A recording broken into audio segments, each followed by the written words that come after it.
Hi friends, welcome to మన channel.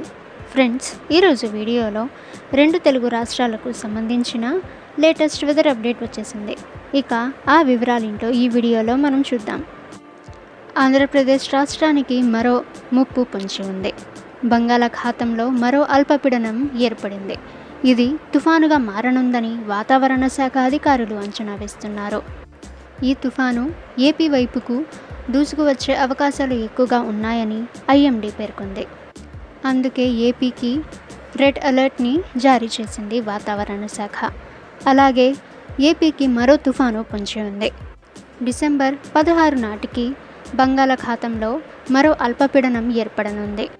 ఇది December 18 నాటికి తుఫానుగా మరియు భారీ తుఫానుగా పరివర్తనం చెందనుందని వాతావరణ శాఖ అధికారులు వెల్లడించారు. ఈ తుఫాను ఏపీ వైపుకి దూసుకువచ్చే అవకాశాలు 50% ఉన్నాయని వాతావరణ శాఖ వెల్లడించింది. దీనికి ఫలితంగా డిసెంబర్ 21 నుండి 25 వరకు భారీ వర్షాలు కురవనున్నాయి. ఇటీవల వచ్చిన మీచాంగ్ తుఫాను కంటే ఈ తుఫాను మరింత తీవ్రంగా ఉండే అవకాశాలు ఎక్కువగా ఉన్నాయని అధికారులు పేర్కొంటున్నారు. ఇక ఇటీవల కురిసిన వర్షాలు అంటే మీచాంగ్ తుఫాను వల్ల రాయలసీమ, కోస్తాంధ్ర, ఉత్తరాంధ్ర జిల్లాల్లో భారీ వర్షాలు అయితే కురిశాయి.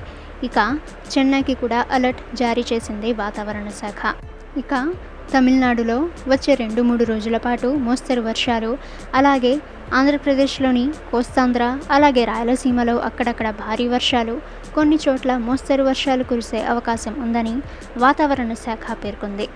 ఇక తెలంగాణ రాష్ట్ర వ్యాప్తంగా అక్కడక్కడ మోస్తరు వర్షాలు లేదా చిరుజల్లులు కురిసే అవకాశం ఉందని వాతావరణ శాఖ పేర్కొంది. So this is today's weather forecast. ఇలాంటి లైవ్ వెదర్ ఫోర్కాస్ట్ అప్డేట్స్ కోసం మన ఛానల్ని సబ్స్క్రైబ్ చేసి బెల్ ఐకాన్ని ఆల్ మీద ట్యాప్ చేయండి. అండ్ ఈ వీడియో మీకు నచ్చితే లైక్ అండ్ షేర్ చేయండి.